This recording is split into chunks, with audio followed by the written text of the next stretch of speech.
매일 성경과 함께하는 오늘의 큐티 시간입니다. 3월 21일 오늘의 말씀은 마태복음 22장 34절에서 46절입니다.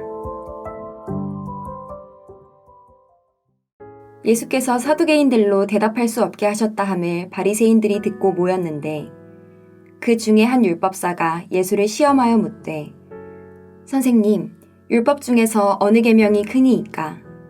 예수께서 이르시되 내 마음을 다하고 목숨을 다하고 뜻을 다하여 주 너의 하나님을 사랑하라 하셨으니 이것이 크고 첫째 되는 계명이요 둘째도 그와 같으니 내 이웃을 내 자신같이 사랑하라 하셨으니 이 두 계명이 온 율법과 선지자의 강령이니라. 바리새인들이 모였을 때에 예수께서 그들에게 물으시되 너희는 그리스도에 대하여 어떻게 생각하느냐? 누구의 자손이냐? 대답하되 다윗의 자손이니이다. 이르시되 그러면 다윗이 성령에 감동되어 어찌 그리스도를 주라 칭하여 말하되 주께서 내 주께 이르시되 내가 내 원수를 내 발 아래에 둘 때까지 내 우편에 앉아 있으라 하셨도다 하였느냐.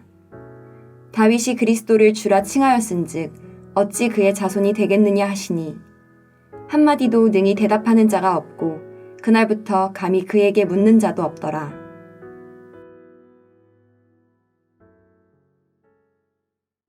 사두개인들도 예수님을 올무에 걸려 넘어뜨리는데 실패했다는 소식을 듣고 바리새인들이 모여서 계략을 꾸밉니다. 그리고 그들은 자신들의 대변인으로 율법사를 세웁니다. 율법사가 예수님을 시험하여 묻습니다. 율법 중에서 어느 계명이 큽니까?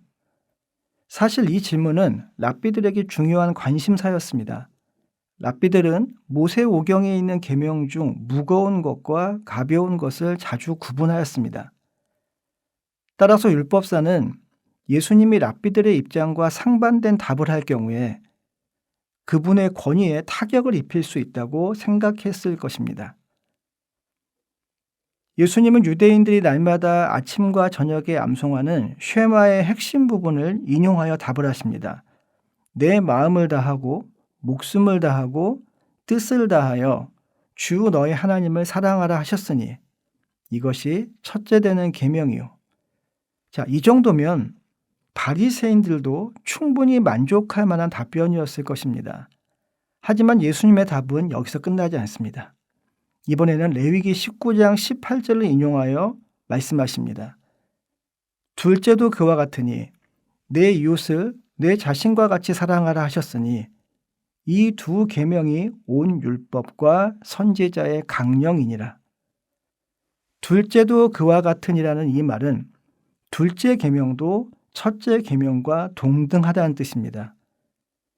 첫째 계명인 하나님을 사랑하는 것은 둘째 계명인 이웃을 사랑하는 것으로 표현되어야 하고 이웃 사랑이 곧 하나님 사랑의 진정성을 입증하기 때문입니다. 따라서 그리스도인의 하나님 사랑은 반드시 이웃 사랑을 수반합니다. 그리고 그리스도인의 이웃 사랑은 하나님 사랑에서 기인할 때에 그 사랑을 통해 하나님의 뜻을 이룰 수 있습니다. 그런 점에서 그리스도인은 그리고 교회는 하나님을 사랑하고 이웃을 섬기는 존재로서의 정체성을 지닌다고 할 수 있습니다. 물론 바리새인도 율법이 하나님 사랑과 이웃 사랑으로 요약된다는 점엔 동의했습니다. 하지만 선한 사마리아인의 비유에서 보듯이 그들은 이웃 사랑의 대상과 정도의 한계를 정해두었다는 점에서 예수님의 답변과 달랐습니다. 그런 점에서 이웃 사랑은 이웃의 필요를 돌아보고 채워주는 것으로 표현되어야 하며 그러한 실천으로서만이 하나님 사랑이 입증된다고 할 수 있는 것입니다. 우리가 혹시 예배나 봉사, 큐티를 열심히 하는 것으로 하나님에 대한 우리의 사랑을 입증하려는 모습을 갖고 있지는 않은지 돌아보았으면 좋겠습니다.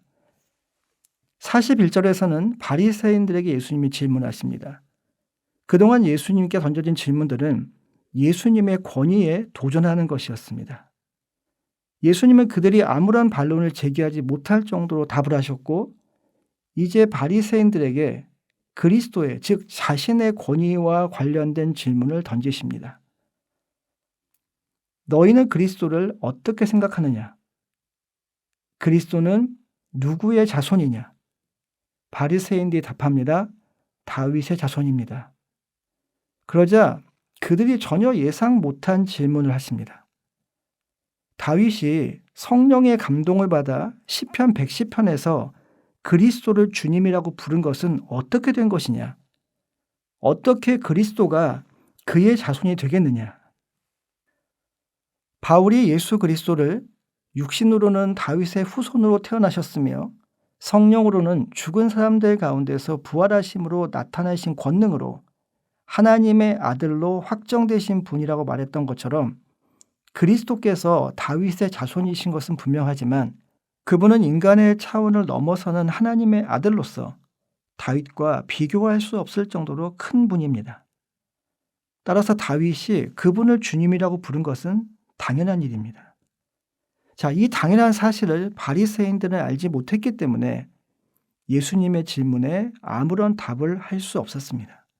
예수님의 질문이 논리적으로 답할 수 있는 것이 아니라 믿음의 고백을 요구하는 신앙적 도전이었기 때문입니다.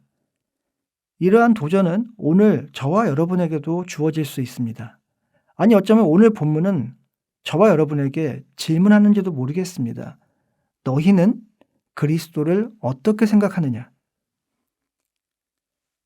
우리도 혹시 예수님을 인간적인 차원에서만 이해하려 하는 것은 아닌지, 복음서를 묵상하고 때로 공부도 하지만 이성적으로만 예수님을 알아가려고 하는 것은 아닌지 돌아보았으면 좋겠습니다. 예수님을 우리의 그리스도로 충분히 이해하기 위해서는 하나님이 주신 이성을 사용하여 탐구하는 것도 필요합니다. 하지만 성령의 도우심을 구하며 다윗의 자손이자 하나님의 아들로 이해하고 고백하는 그 믿음이 우리에게 절대적으로 필요합니다. 오늘 저와 여러분의 말씀 묵상에 주신 말씀에 대한 아멘으로서의 우리의 삶에 우리의 신앙 고백이 담기기를 기도합니다. 기도하겠습니다. 하나님, 오늘도 말씀을 통해 주님을 더 알아가게 하시고 우리의 삶을 돌아보게 하시니 감사합니다. 오늘 하루 우리의 삶에 하나님을 사랑함으로 이웃을 사랑하는 실천이 있게 하시고 우리가 행하는 크고 작은 실천에 우리의 신앙 고백이 담기게 하여 주옵소서. 예수님의 이름으로 기도하였습니다. 아멘.